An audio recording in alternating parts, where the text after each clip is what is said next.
నమస్కారం. మాజీ మంత్రివర్యులు పెద్దలు సీనియర్ నాయకులు అంబటి రాంబాబు గారు ఈ రోజున తనకు జరిగినటువంటి అన్యాయాన్ని ప్రశ్నిస్తూ న్యాయం కావాలని చెప్పి నిరాహార నిరసన దీక్షని ఈరోజు చేస్తా ఉన్నారు. వారికి సంఘీభావం తెలియజేయడానికి, వారి వెంట మేము ఉన్నామని చెప్పడానికి ఈ కార్యక్రమానికి రావడం జరిగింది. అంబటి రాంబాబు గారు, ఈ పేరు అంటే తెలియని వాళ్ళు ఎవరు ఉండరు. మరీ ముఖ్యంగా ఈ గుంటూరు జిల్లాలో ఎప్పటి నుంచో voice of the YSR Congress పార్టీగా ఎప్పుడు తన బాణిని వినిపిస్తూనే, అధికారం మీద పోరాడుతూనే, ఇష్యూస్ మీద ప్రశ్నిస్తూనే కంటిన్యూస్ గా కూడా వారి యొక్క సర్వీస్ పార్టీకి ఇస్తూనే వచ్చారు. అలాంటి సీనియర్ నాయకులు సమాజంలో ఎప్పటి నుంచో కూడా రాజకీయాల్లో ఉన్నటువంటి వ్యక్తి రాంబాబు గారు. మరి అలాంటి వారు ఈ రోజున ఈ నిరాహార దీక్ష చేస్తూ ఈ ప్రభుత్వాన్ని 2 డిమాండ్స్ న్యాయబద్ధంగా, చట్టబద్ధంగా మరి అడగదలుచుకున్నారు. ఒకటి, కొంతకాలం క్రితం తన మీద సుమారు ఇదే గుంటూరులో 7-8 గంటల పాటు దాడి జరిగితే, ఆ దాడి జరిగిన వాళ్ళ మీద ఎవరైతే దాడి చేశారో వాళ్ళ మీద జరిగినటువంటి ఈ అన్యాయాన్ని ప్రశ్నిస్తున్నారు. ఎవరైతే విక్టిమ్ ఉన్నారో, ఎవరైతే దాడికి గురయ్యారో వాళ్ళని మాత్రం 18 రోజులు జైలుకు పంపిస్తారు, ఎక్కడ లేని సెక్షన్లు పెడతారు, హింసిస్తారు. మరదే వందల మంది వచ్చి వారి ఇంటి మీద దాడి చేసి ఆఖరికి రాంబాబు గారిని ఇక్కడ ఉన్నటువంటి టీడీపీ వాళ్ళు చంపే ప్రయత్నం చేసేంత పని చేశారు. ఇది గుంటూరు ప్రజలందరికీ కూడా తెలుసు. మరి వారి మీద తూతూ మంత్రంగా ఓ 10 మంది మీద ఏవో పిచ్చి సెక్షన్లు పెట్టి చిన్న కేసు, స్టేషన్ బెయిల్ ఇచ్చేటువంటి చిన్న కేసులు, అది కూడా 10 మంది మీద చూజ్ అండ్ పిక్ గా పోలీసులు చేసినటువంటి ఈ దారుణాన్ని ప్రశ్నిస్తూ, డిమాండ్ చేస్తూ ఇక్కడ దీక్ష చేస్తా ఉన్నారు. అలాగే నల్లపాడు స్టేషన్ లో రాంబాబు గారిని అక్కడికి తీసుకువెళ్తే పట్టాపురం సిఐ గంగా గారికి ఏం పని? అక్కడికి వెళ్లి ఫిజికల్ గా తన్ని హరాస్ చేసేందుకు ప్రయత్నం చేసిన దాని మీద కూడా మరి పోలీసులే ఈ విధంగా పార్టీ ముసుగులో నాయకులను ఇబ్బంది పెడితే మరి వారి మీద ఏ యాక్షన్ తీసుకుంటారని చెప్పి మరి రాంబాబు గారు ప్రధానంగా ఈ డిమాండ్స్ చేస్తూ ఈ నిరాహార దీక్ష చేస్తా ఉన్నారు. మనమంతా చూసాము, ఈ గుంటూరులో ఎంతో మంది హేమాహేమీలు ఇక్కడ రాజకీయాలు చేశారు, అనేక పదవులు చేశారు. ఈ గుంటూరులో రాజకీయానికే ఎంతో ప్రత్యేకత, ప్రాముఖ్యత ఉంది. మరి అలాంటి చోట రాంబాబు గారు లాంటి సీనియర్ నాయకులు ఎప్పటి నుంచో కూడా ఉండి మరి వారి పోరాటం వారు చేస్తా ఉంటే ఈ రకంగా 7-8 గంటలు ఒకరి ఇంటి మీద పడి ఆఫీస్ మీద దాడి చేసి, కార్కి నిప్పంటించి ఇంటి మీద దాడి చేసి తన్ని మానసికంగా ఇబ్బంది పెట్టి జైలు పాలు చేశారు. ఏం తప్పు చేశారు రాంబాబు గారని నేను ప్రశ్నిస్తా ఉన్నాను ఈ ప్రభుత్వాన్ని.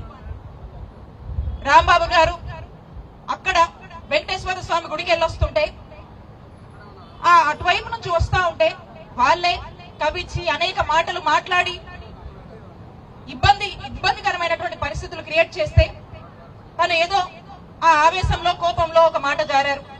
దానికి వారు మళ్ళా ఎక్స్ప్లెనేషన్ ఇచ్చారు. ఒకవేళ తప్పయింటే సరే సారీ అని చెప్పి కూడా వారు అడ్మిట్ అయ్యారు. కావాలంటే నన్ను అరెస్ట్ చేసుకోండి అని కూడా వారు క్లియర్ గా చెప్పడం జరిగింది. అయినా సరే వదిలిపెట్టకుండా ఎస్ తప్పు చేశారు అనుకున్నాం, అరెస్ట్ చేసుకోమని క్లియర్ గా రాంబాబు గారు చెప్పారు కదా. ఆ రోజు అరెస్ట్ చేయండి అనే చెప్పారు.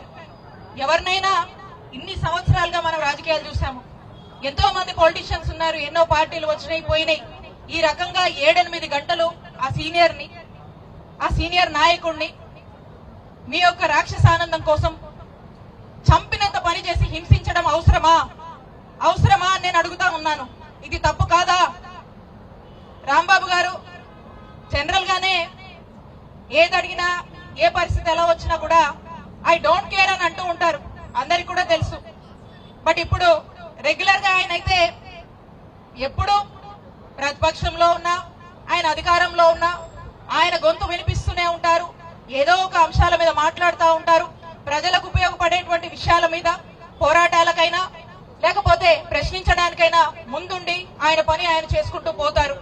అలా ఏదైనా కూడా టేక్ ఇట్ ఈజీగా ఐ డోంట్ కేర్ అనేటువంటి రాంబాబు గారిని ఈ రోజు మీరు కదిలిచ్చారంటే, ఇప్పటి వరకు కూడా ఆయన ఏదో మాట్లాడుకుంటూ ఆయన పని చేసుకునేవాడు. ఈ రోజున రాంబాబు గారు రోడ్డెక్కి ఇలాంటి నిరాహార దీక్ష చేస్తున్నారంటే దీనికి కారణం ఎవరు? దీనికి కారణం మీరు కాదా? దీనికి మీరు సమాధానం చెప్పాలి. Don't care, I don't care అనేటువంటి రాంబాబు గారిని ఐ డోంట్ లీవ్ యూ అనే పరిస్థితికి తీసుకొచ్చింది మీరు కాదా అని నేను ప్రశ్నిస్తా ఉన్నాను. రాంబాబు గారు ఈరోజు ఒక పెద్ద యాజిటేషన్ చేస్తా ఉన్నారు. నాకు తెలిసి రాంబాబు గారు నైజం అయితే ఈ ఒక్క యాజిటేషన్ చేసి ఇక్కడితో ఆగరు. ఇలాంటి యాజిటేషన్స్ మిమ్మల్ని గద్దె దించే వరకు కూడా చేస్తారని చంద్రబాబు నాయుడు గారి ప్రభుత్వానికి హెచ్చరిస్తున్నాను. ఆయనకు అన్యాయం జరిగింది. ఆయనకు అన్యాయం జరిగింది కాబట్టి ఆ అన్యాయం మీద ఆయన పోరాడుతూ ఉన్నారు. మాకు అన్యాయం జరిగింది. అదే రోజున మేము వెంకటేశ్వర స్వామి గుడికి వెళ్తే మా మీద కేసు కట్టారు. జోగి రమేష్ గారి మీద దాడి చేశారు, ఆయన మీద కేసు కట్టారు. అంటే మీరే కవిస్తారు, మీరే గొడవలు చేస్తారు, మీరే దాడులు చేస్తారు, మీరే మా మీద కేసులు పెడతారు, మీరు మా మీద కేసులు పెడతారు. ఇది మీ పార్టీ విధానం. ఈ విధానం ఎన్ని రోజులు కూడా కొనసాగదు. ఈ విధానాన్ని అణిచివేసే వరకు, ఈ విధానాన్ని మీరు ఆపే వరకు, ఈ విధానం వల్ల మీరు ఓడిపోయే వరకు, ఈ ప్రజలు మిమ్మల్ని ఓడించే వరకు కూడా ఈ యాజిటేషన్లు కొనసాగుతాయి. రాంబాబు గారు చేసేటువంటి ప్రతి యాజిటేషన్ కూడా మా మద్దతు ఉంటుంది అని చెప్పి ప్రకటిస్తున్నాం.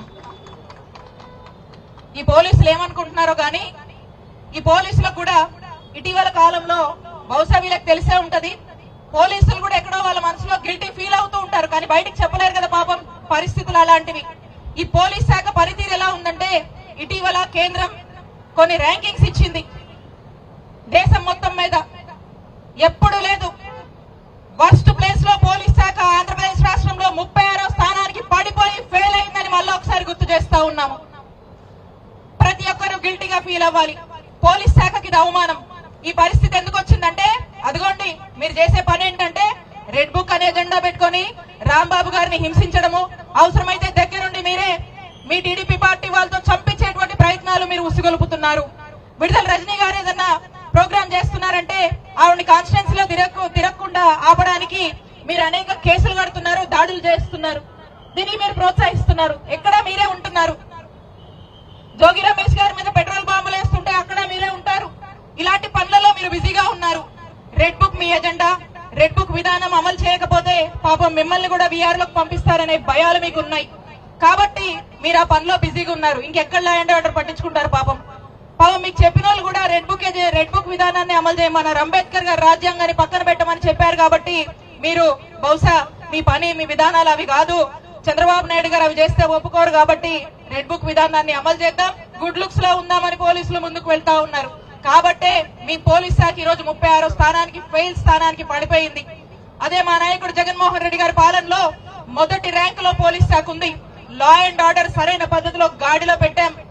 మంచి దిశ యాక్ట్, అలాగే మహిళలకు ఒక ప్రత్యేక పోలీస్ స్టేషన్ తీసుకురావడము, అనేక ఉమెన్ సేఫ్టీ మీద పనిచేయడము, సామాన్యులకు న్యాయం చేయడము, ఏ సామాన్యుడు పోలీస్ స్టేషన్ కు వచ్చినా చక్కగా వాళ్ళకు రక్షణ కల్పించడము, ప్రతి ఒక్కరు కూడా ఒక ఫ్రీడమ్ తో ప్రజలు ఉన్నారు.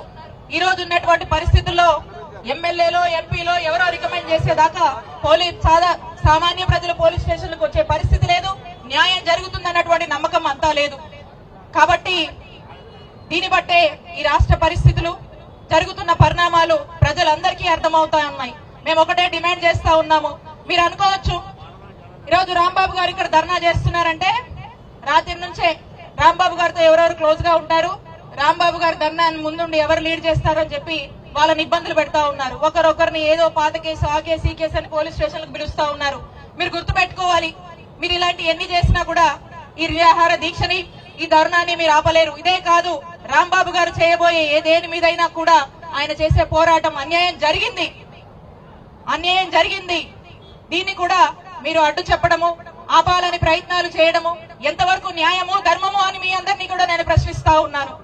ఒకటే, రాంబాబు గారు ఏదైతే డిమాండ్ చేస్తా ఉన్నారో, ఆయన మీద వందల మంది ఆయన ఇంటి మీద దాడి చేశారు, వారి మీద ఖచ్చితంగా కఠిన చర్యలు తీసుకోవాలి, వాళ్ళ మీద కేసు కట్టాలి, వాళ్ళని శిక్షించాలి అని రాంబాబు గారు చేసినటువంటి డిమాండ్ ని ఖచ్చితంగా మీరు కన్సిడర్ చేయాలి అని చెప్పి ఈ పోలీసులు మేము డిమాండ్ చేస్తా ఉన్నాము.